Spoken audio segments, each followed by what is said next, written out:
خدمت میں وہ اس لیے حاضری دیتے ہیں کہ حضور اکرم صلی اللہ علیہ وسلم کو تنگ کیا جائے، پریشان کیا جائے۔ آج ہم نے مسجدوں کو خاص کر لیا ہے، ہم نے تالے لگا دیے ہیں۔ ہمیں اس بات کی شناخت اور پہچان خوب ہے کہ مسجد میں کون آئے گا اور مسجد میں کون نہیں آئے گا، لیکن آئیے رسول اللہ صلی اللہ علیہ وسلم کی درسگاہ میں ہم جاتے ہیں اور مسجد نبوی میں داخل ہوتے ہیں، وہاں دیکھتے ہیں کہ مسجد نبوی میں کن لوگوں کا قیام ہے۔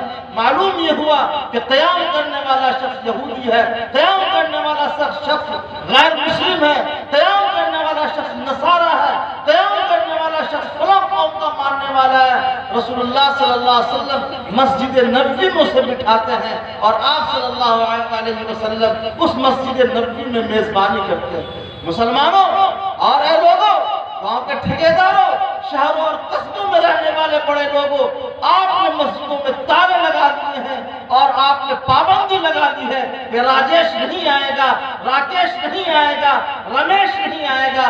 وہ آپ کی ملکیت نہیں ہے، وہ گھر اللہ تبارک و تعالیٰ کا ہے، اور اللہ تبارک و تعالیٰ کا جتنا آپ محبوب ہے اتنا ہی راجیش اور رمیش بھی محبوب ہے، اس لیے کہ اللہ تعالیٰ نے اسے اپنے ہاتھ سے بنا ہے اور سب آدم کی اولاد ہے۔ اللہ کے رسول کے دربار میں ایک شخص حاضر ہوتا ہے، آپ صلی اللہ علیہ وسلم نے بڑی میزبانی فرمائی اور ایک کمرے میں آرام کے لیے جگہ عطا فرمایا۔ آپ صلی اللہ علیہ وسلم نے جب اسے جگہ عطا فرمائی اور وہ شخص آرام کرنے لگے اور انہوں نے دیکھا کہ آپ صلی اللہ علیہ وسلم اور صحابہ اس وقت موجود نہیں ہے، اس نے اس کمرے میں حضور کو اور صحابہ کو پریشان کرنے کے ارادے سے اس کمرے کو غلاظت سے بھر دیا، پیشاب اور پاخانے کر دیے۔ وہ شخص وہاں سے بھاگ نکلا اور جب آگے جاتا ہے تو دیکھتا ہے کہ تلوار ہاتھ میں نہیں ہے۔ اسے خیال آیا کہ تلوار کو جا کر لے لیا جائے۔ اس درمیان میں صحابہ کرام نے جناب محمد رسول اللہ صلی اللہ علیہ وسلم نے دیکھا کہ کمرے کا یہ حال ہے۔ وہ شخص ڈرتا، ہانپتا کانپتا رسول اللہ کے دربار میں حاضر ہوتا ہے۔ جناب محمد رسول اللہ صلی اللہ علیہ وسلم اور صحابہ نے اس وقت اس غلاظت کو صاف کر دیا تھا۔ سامنے وہ شخص آیا، آپ نے فرمایا گھبراؤ نہیں، تمہارا تلوار میں نے محفوظ کر دیا ہے، وہاں سے لے کر جاؤ۔ اے لوگوں، ہم نے اگر اپنے ان غیر مسلم دوستوں کے ساتھ ایسے سلوک روا رکھے ہوتے تو آج وہ جن کا یہ حادثہ پیش نہیں آتا۔ اگر ہم نے اسے یہ بتایا ہوتا کہ جناب محمد رسول اللہ کا یہ پیغام ہے تو آج ہمارے سر نہیں کاٹے جاتے۔ اگر ہم نے اسے یہ بتایا ہوتا کہ ہمارا سلوک یہ ہے تو آج ہمارے اوپر ظالم حکمراں مسلط نہیں ہوتے۔ لیکن یاد رکھیے، جس نے رسول اللہ کے اسوہ کو ٹھکرایا وہ ناکام ہوا ہے، اور جس نے رسول اللہ کے اسوے کو اپنایا وہ اسے کامیابی ملی۔ جناب محمد رسول اللہ صلی اللہ علیہ وسلم کے دربار میں ایک اعرابی آتا ہے اور دیہاتی آتا ہے، مسجد نبوی میں مقیم ہے، وہ وہی مسجد نبوی میں پیشاب کرنے لگتا ہے۔ صحابہ دوڑے جناب کو پکڑنے، صحابہ دوڑے کہ اسے حساب کر لیا جائے۔ صحابہ نے سوچا کہ قلم سر اس کا قلم کر دیا جائے۔ اللہ کے رسول جناب محمد رسول اللہ صلی اللہ علیہ وسلم نے فرمایا اسے اپنی ضرورت پوری کرنے دو۔ اس نے جب ضرورت پوری کر لی تو وہ غیر محسوس طریقے سے رسول اللہ صلی اللہ علیہ وسلم کی اس اخلاق سے اتنا متاثر ہوا کہ آپ محسوس نہیں کر سکتے ہیں، اور اس متاثر اخلاق سے متاثر ہو کر وہ پڑھتا ہے لا الہ الا اللہ محمد رسول اللہ۔ میرے بھائیوں اور مسلمانوں اور میرے دوستوں، آپ مجھے یہ بات بتائیے کہ ہم نے رسول اللہ صلی اللہ علیہ وسلم سے کس اخلاق کو سیکھتے ہیں؟ کیا ہم نے کسی مہمان کو اور کسی درماندہ کو، کسی پریشان حال کو، اور آپ کے اسٹیشن پہ سے اترے ہوئے کسی مسافر کو، چاہے وہ مسلمان ہے، آپ نے مسجد سے دھکے دے کر نکال دیے ہیں؟ آپ غیر مسلموں کو نہیں، آپ نے مسلمانوں کو دھکے دے کر نکال دیے ہیں۔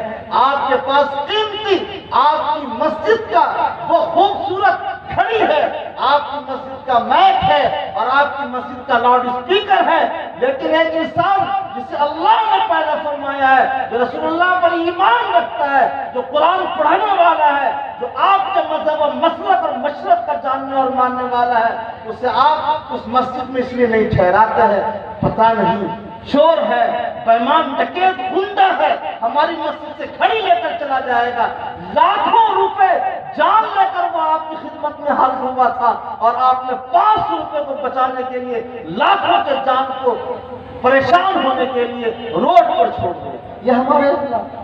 اگر ہم نے اپنے اخلاق کو اچھے کر لیے اور ہم نے محسوس کر لیا، آپ یقین جانیے کہ آپ کا اسلام کبھی ناکام نہیں ہوگا، آپ کبھی ناکام نہیں ہوں گے. ایک شخص جلتے ہوئے مکے میں سنگلاخ زمین و سرزمین پر تیز دھوپ میں بغیر کسی سائے کے، لمبے زلف کے ساتھ، خوبصورت چہرے کے ساتھ اور بہترین اچھے طرز کے ساتھ راستے کے نکڑ پر کھڑے ہیں. انہوں نے دیکھا ایک بوڑھی عورت ہے، راستے سے گزر رہی ہے، بوجھ بہت زیادہ ہے. کہا اماں آپ کا سامان بہت بھاری ہے، آپ مجھے کہیں آپ کے گھر تک میں اس سامان کو پہنچا دوں. کہا بیٹا مکے میں ایسا نوجوان کہاں سے آ گیا؟ مکے کا نوجوان کا حال تو یہ ہے، لوگوں کے مال کو لوٹتا ہے، بیوہ کو پریشان کرتا ہے، یتیموں کے ساتھ بدسلوکی کرتا ہے، محلے والوں کے ساتھ بے احترامی کے ساتھ ملتا ہے. تمہارے اندر ایسے سلوک کیسے آ گئے؟ مجھے فلاں جگہ تک جانا ہے، تم چاہو تو کوٹری کو اٹھاؤ اور اپنے سر پر رکھ کر مجھے وہاں تک پہنچا دو. وہ نوجوان خوبصورت نوجوان حسن یوسف دمے عیسیت پیسہ داری آج خوبہ ہمادار کی تنہا داری کے ساتھ اس گھر تک پہنچتا ہے. راستے میں وہ نوجوان اس بوڑھی سے پوچھتے ہیں کہ ماں مجھے یہ تو بتائیے کہ آپ اپنا گھر چھوڑ کر کیوں جا رہی ہیں؟ وجہ کیا وجہ ہے؟ اس بوڑھی ماں نے کہا کہ بیٹا وجہ کچھ نہیں ہے، سنتا ہوں کہ محمد نام کا ایک شخص اس مکے میں آیا ہے جس کی بولی جو بولتا ہے جو سنتا ہے وہ مان جاتا ہے. اسی کے ڈر سے میں یہاں سے بھاگ کر جا رہی ہوں، کہیں میں اپنے مذہب سے نہ پھر جاؤں. آپ اس نوجوان نے انہیں وہاں تک پہنچایا اور پہنچانے کے بعد بوڑھی سے اجازت لے کر جانا چاہا. کہا کہ بیٹا میں تمہیں اس وقت تک جانے کی اجازت نہیں دوں گا جب تک آپ مجھے یہ نہ بتا دیں کہ آپ کون ہیں. کہا ماں آپ کا کام بن گیا، میرا جو کام تھا میں وہ کر گیا، آپ کو اس سے کیا مطلب ہے کہ میں کون ہوں؟ اس سے آپ کو کیا مطلب ہے کہ آپ کو میرے نام سے کیا لینا اور دینا ہے؟ کہا بیٹا قسم ہے تجھے، اگر تو نے نہیں بتایا تو میں تمہیں یہاں سے جانے نہیں دوں گی. آخرکار جناب محمد رسول اللہ صلی اللہ علیہ وسلم نے فرمایا میں محمد ابن عبداللہ ہوں جس کے ڈر سے آپ اپنے گاؤں اور علاقے کو چھوڑ کر بھاگ رہی تھی. کہ آپ محمد ابن عبداللہ ہیں، آپ ہی محمد رسول اللہ ہیں. کہاں ہے آپ کا کلمہ؟ میں پڑھتی ہوں لا الہ الا اللہ محمد رسول اللہ. نوجوانوں آپ سڑکوں پر معاف کیجیے گا، محلے گاؤں میں ایسے نوجوان نہیں ہیں. آپ کی سڑکوں پر اسٹینڈ لگا کر گاڑی پر بیٹھ کر آستین چڑھا کر لوگوں کے راستے کو روکتے ہیں، اور اگر آپ کو کوئی کچھ کہتا ہے آپ کہتے پہچانتے نہیں ہو میں فلاں گاؤں کا فلاں بابو کا بیٹا ہوں. اے لوگوں آپ بابو کے بیٹے بعد میں ہوں گے، آپ بابو اس گاؤں کے بعد میں ہوں گے، اس چوراہے کے آپ دادا بعد میں ہوں گے، لیکن آپ پہلے جناب محمد رسول اللہ صلی اللہ علیہ وسلم کی امتی ہیں. اپنے اخلاق کو درست کرنے کی کوشش کیجیے.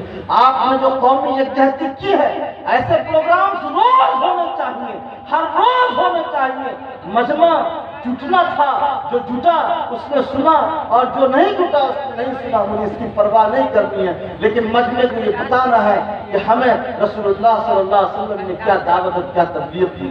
مولانا انوار اللہ فلک صاحب قاسمی دامت برکاتہ یہاں تشریف رکھتے ہیں، مسلم پرسنل بورڈ کے وہ رکن ہوئے ہیں. میں ان سے ادب کے ساتھ عرض کرنا چاہوں گا کہ آپ بڑے تنظیم کے رکن ہیں، لیکن یاد رکھیے آپ صلی اللہ علیہ وسلم نے جو کام اور کارہائے نمایا اور جو چیزیں اور جو سیرت آپ تک پہنچایا ہے اس پر ہم سب کو عمل کروانا ان کے ساتھ ہم سب کی ذمہ داری ہے. یاد رکھیے میں آپ کو ایک سروے رپورٹ بتاتا ہوں، معافی اور معذرت کے ساتھ بتاتا ہوں کہ اس ہندوستان میں اور اس ملک میں 80% لوگ وہ ہیں، اس ملک میں 80% لوگ وہ ہیں جو 40 سال سے نماز پڑھ رہے ہیں لیکن انہیں ثنا یاد نہیں ہے، التحیات یاد نہیں ہے، درود شریف یاد نہیں ہے. اور میں آپ کو سروے رپورٹ بتاتا ہوں کہ اس ملک میں اپنے گاؤں دیہات اور سلمس میں 95% ایسے لوگ ہیں جن کے والد انتقال کر گئے، لیکن ان کا بیٹا بغیر جنازے کی دعا پڑھ کر سامنے سیدھا ہاتھ لے کر لمبا ترنگا کھڑا ہو گیا، باپ کے جنازے کی دعا اسے یاد کی۔ اور میں آپ سے عرض کر دیتا ہوں کہ 99% لوگ ہندوستان میں وہ بستے ہیں جسے اسلام، شریعت، مذہب، قرآن، رسول اللہ کا دین نہیں معلوم ہے۔